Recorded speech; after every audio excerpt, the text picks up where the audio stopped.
ಯಾವುದನ್ನು ಕೂಡ ಹೇಳಕ್ಕೆ ಹೋಗಲ್ಲ. ಆದ್ರೆ ನನ್ನ ಕಡೆ ಎಲ್ಲ ಸಂಪೂರ್ಣವಾದಂಥ ಮಾಹಿತಿ ಇದೆ. ನನಗೆ ಸಂಪೂರ್ಣವಾದಂಥ ಮಾಹಿತಿ ಏನಿದೆ ಅಂದರೆ ಯಾರ್ಯಾರೆಲ್ಲ ಅಗ್ರಿಮೆಂಟ್ ಹೋಲ್ಡರ್ಸ್ ಇದ್ದಾರೆ, ಯಾರ್ಯಾರು ರಾಜಕಾರಣಿಗಳ ಲ್ಯಾಂಡ್ ಎಷ್ಟಿದೆ, ನಮ್ಮಂಥವ್ರದ್ದು ಯಾರ್ಯಾರ್ದು ಅಗ್ರಿಮೆಂಟ್ ಏನಿದೆ ಎಲ್ಲ ನನಗೆ ರಾಜಕಾರಣಿಗಳ ಕುಮ್ಮಕ್ಕಿದೆಯಾ ಅಂತ ಸರ್ ಈ ಥರದ್ದು? ನಾನು ಯಾವುದು ಮಾಡೋಕ್ಕೆ ಹೋಗಲ್ಲ.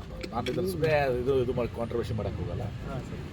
ಈಗ ಪ್ರತಿಯೊಬ್ಬರಿಗೂ ಹೋರಾಟ ಹಾಕಿದೆ. ಅವರು ಬೇಡ ಅಂತಂತಾರೆ, ಇವರು ತಗೊಳ್ಳಿ ಅಂತಾರೆ, ನಮ್ಗೆ ಆ ರೇಟ್ ಕೊಡುತ್ತೆ, ಆ ರೇಟ್ ಕೊಡೋಕ್ಕಾಗತ್ತೆ, ನಮ್ಗೆ ಅದು ವಿಚಾರ ಮಾಡಬೇಕಾಗ್ತದೆ. ಇದು ಸುಮ್ಮನೆ ನಾನು ಈ ಗೊಂದಲಕ್ಕೆ ಸ್ಟ್ರಿಕ್ಟ್ಲಿ ಮಾಡೋಕ್ಕೆ ಹೋಗಲ್ಲ. ಯಾರ ಬೇಗೋ ಅಲಿಗೇಷನ್ ಮಾಡೋಕ್ಕೆ ಹೋಗ್ತಾ ಇಲ್ಲ. ಇಷ್ಟೇ ಇವತ್ತು ದಿವಸ ಉದ್ದಿಮೆಗಳು ಮತ್ತು ಏನು ಕೃಷಿ ಎರಡೂ ಕೂಡ ಹೋಗ್ಬೇಕು.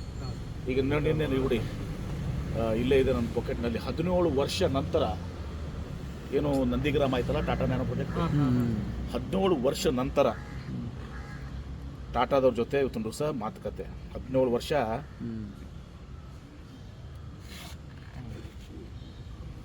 Tata returns to Mamata Bengal.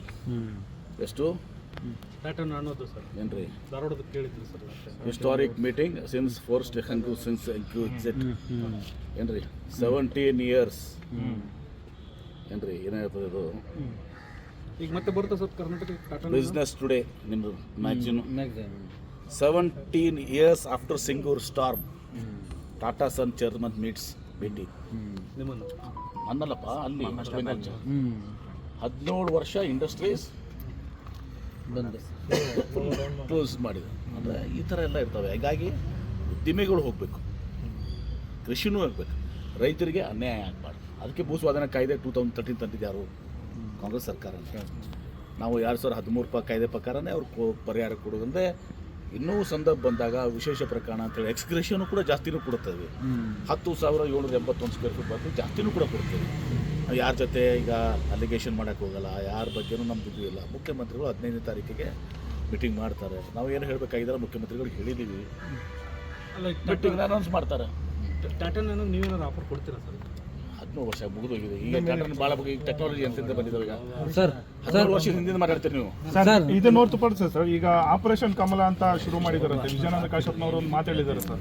ಎಲ್ಲ ಪಟ್ಟಿ ಮಾಡಿದ್ದಾರೆ, 55 ಜನ ಶಾಸಕರಲ್ಲಿ ನನ್ನ ಹೆಸರು ಇರ್ಬೋದು ಅಂತ ಹೇಳಿದ್ದಾರೆ ಸರ್. ಪಟ್ಟಿ ಮಾಡಿ ಏಜೆಂಟ್ಗಳನ್ನ ಕಳಿಸ್ತಾ ಇದ್ದಾರೆ ಶಾಸಕರ ಮನೆಗಳಿಗೆ ಅಂತ. ನೋಡಿ,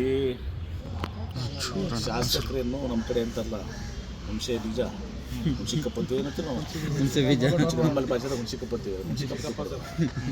ಎಷ್ಟಿದೆ? 130, ಈಗ 140 ಆಗಿದೆ. ಏನೋ ಹೆಂಗೆ ನೋಡಿದ್ರೆ ಹೆಚ್ಚಿಗೆ ಆಗ್ತೀವಿ. ನಾ 1-2-3 ಗೊತ್ತಿದೆ ನಿಮಗೆಲ್ಲ. 140 ಜನ ಶಾಸಕರು 2/3 ಎಷ್ಟು ರೀ? 85 ನೋಡೋಣ. 85 ಜನ ಶಾಸಕ ಸಿಗ್ತಾರೆ. ಹುಣಸಿಕಪ್ಪ ಶಾಸಕರು, ನಮ್ಮ ಹುಣಸಿ ಬೀಜ ತಪ್ಪ ನಾವು ಅಂತೀವಿ. ಹೀಗಾಗಿ ಅಷ್ಟು ಜನ ಏನಪ್ಪ ಸಲ ಒಂದು 15 ಜನ ಇತ್ತು. ಅವಾಗ ಏನೋ ಒಂದ್ಸಲ ಇದು ಮಾಡಿ ಸಾಧನೆ ಮಾಡಿದರು. 85 ಜನ ಮಾಡೋಕ್ಕೆ ಯಾರಿಂದು ಕೂಡ. ಕಾಂಗ್ರೆಸ್ನೊಳಗೆ ಇದನ್ನ ಯಾರು ಬ್ಲ್ಯಾಕ್ ಮೇಲ್ ಮಾಡ್ತಾವ್ರ ಸರ್? ನೋಡಿ, ಇದೆಲ್ಲ ಹೂವು ನಡೀತದೆ. ಅರ್ಧ ಮಾಧ್ಯಮದವ್ರು ನಿಮ್ಮದೇ ಇರ್ತದೆ. ವಿಜಯಾನಂದ ಕಾಶ್ಯಪ್ನವರು ಅಲ್ಲ ಸರ್, ಬೆಂಕಿ ಇಲ್ದಲ್ಲ ಬಗೆಹರಲ್ಲ ಸರ್. ಯಾವ ರೀತಿ ಹೇಳಿದ್ರೆ ಅವ್ರು ಕೇಳ್ಬಿಡಿ. ಹೇಳಿರ್ಬೋದು, ಅವರೆಲ್ಲ ಪ್ರಯತ್ನ ಮಾಡ್ತಿರ್ಬೋದು, ಯಾರೋ ಮಾತಾಡ್ತಿರ್ಬೋದು. ಅದು ವಿಜಯಾನಂದ ಕಾಶ್ಯಪ್ನವ್ರು ಹೇಳ್ಬೇಕು. ಅವರೇ ವಿಜಯಾನಂದ ಕಾಶ್ಯಪ್ನವ್ರು ಸುಳ್ಳು ಹೇಳ್ತಾರೆ. ಅಲ್ಲ ಸರ್, ಇಷ್ಟೇ. ಅದು ಆಪರೇಷನ್ ಕಮಲ ಅಸಾಧ್ಯದ ಮಾತು.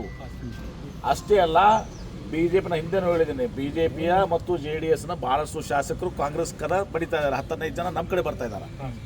ಇಂಥದ್ರಾಗ ಆಪರೇಷನ್ ಕಮಲ ಮಾತಾಡ್ತಾ ಇದ್ದೀರಿ ನೀವು. ಸರ್ ಇವರು DK ಶಿವಕುಮಾರ್ ಮತ್ತೆ ಸಿದ್ದರಾಮಯ್ಯ ನಡುವೆ ಕುರ್ಚಿ ಕದನ ನಡೀತಾ ಇದೆಯಲ್ಲ ಸರ್, ಒಂದು ಬಂಡವಾಳ ಏನಾದ್ರು ನೋಡಿ.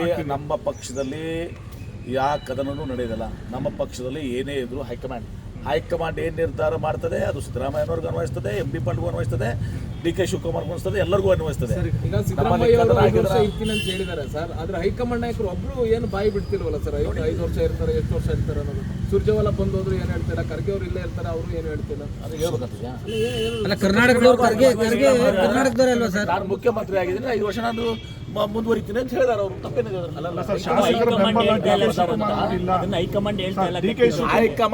DK ಶಿವಕುಮಾರ್ ಅವರಿಗೆ ಶಾಸಕರ ಬೆಂಬಲ ಇಲ್ಲ ಅನ್ನೋ ಮಾತನ್ನ CM ಹೇಳಿದ್ದಾರೆ. ಇದನ್ನ ಯಾವ ತರ ನಾವು ತಿಳ್ಕೊಬೇಕು? ಅವು ಯಾವ ಅರ್ಥದಲ್ಲಿ ಹೇಳಿದ್ದಾರೆ ಗೊತ್ತಿಲ್ಲ. ಒಂದು ದಿವಸ ಬಹುತೇಕ ಇದು ಸತ್ಯ ಪರಿಸ್ಥಿತಿ ಅಂದರೆ ಇವತ್ತು ಶಾಸಕರ ಬೆಂಬಲ ಒಂದು ದಿವಸ ಸ್ವಾಭಾವಿಕವಾಗಿ ಸಿದ್ದರಾಮಯ್ಯ ಕಡೆ ಇದೆ. ಅದರ ಅರ್ಥ ಡಿ ಕೆ ಶಿವಕುಮಾರ್ ಹತ್ರ ಶಾಸಕರ ಬೆಂಬಲ ಇಲ್ಲ ಅಂತಲ್ಲ. ಆದರೆ ನಮ್ಮ ಕಾಂಗ್ರೆಸ್ ಅವ್ರಿಗೂ ಬೆಂಬಲ ಇದೆ, ಕಾಂಗ್ರೆಸ್ ಶಾಸಕರ ಬೆಂಬಲ ಇದೆ, ಅವ್ರಿಗೂ ಕೂಡ ಬೆಂಬಲ ಇದೆ. ಆದರೆ ನಮ್ಮಲ್ಲಿ ಎಲ್ಲನೂ ಕೂಡ ಇದೆಲ್ಲನೂ ಗಣನೆಗೆ ಬರೋದಿಲ್ಲ ಅದು. ನಮ್ಮಲ್ಲಿ ಪಕ್ಷ ಇವತ್ತಿನ ಸಹ ಅಂತಿಮವಾಗಿ ನಿರ್ಧಾರ ಮಾಡೋದು ಹೈಕಮಾಂಡ್. ಸರ್, ಈಗ ಸಚಿವರ ಮೌಲ್ಯಮಾಪನ ಹೈಕಮಾಂಡ್ ಹೈಕಮಾಂಡ್ ನಿಮ್ಮ ಹೈಕಮಾಂಡ್ ಹೇಳಿದ್ರೆ ಎಂ ಬಿ ಪಾಟೀಲ್ ಅವರು ಕೂಡ ಸಿಎಂ ಆಗ್ಬೇಕು ಸರ್.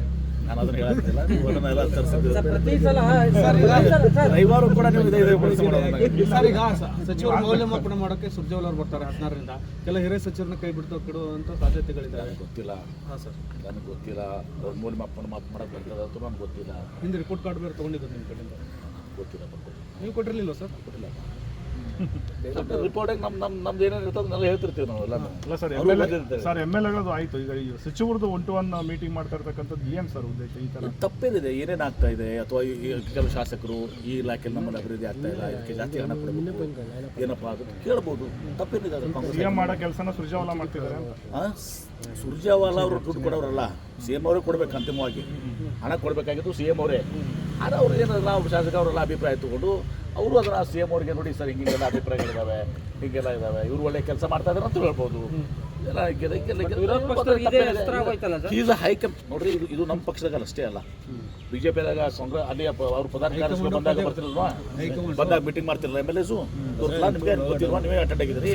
ಹೈಕಮಾಂಡ್ ಸರ್ಕಾರದಲ್ಲಿ ಇಂಟರ್ಫಿಯರ್ ನೋ ನಮ್ಮ ಪಕ್ಷದಲ್ಲೂ ಮಾಡ್ತಾ ಇದ್ದಾರೆ, ಬಿಜೆಪಿಯವರು ಕೂಡ ಬರ್ತಾರೆ. ಅವ್ರ ಪ್ರಧಾನ ಕಾರ್ಯದರ್ಶಿಗಳು ಬಂದು ಮೀಟಿಂಗ್ ಮಾಡಲ್ವಾ, ಶಾಸಕರದು ಅಭಿಪ್ರಾಯಗಳು ಕೇಳೋದಲ್ವಾ, ಕೆಲಸ ಆಗ್ತಾ ಇದೆ ಅಲ್ಲೋ, ಇನ್ನೂ ಹೆಚ್ಚಿನ ಅನುದಾನ ಬೇಕಾ, ಇದೆಲ್ಲರೂ ಕೂಡ ಯಾಕೆ ಸುಮ್ಮನೆ ಇದು ಮಾಡ್ತಾ ಇದ್ದೀರಾ ನೀವು? ರವಿವಾರ ನೀವು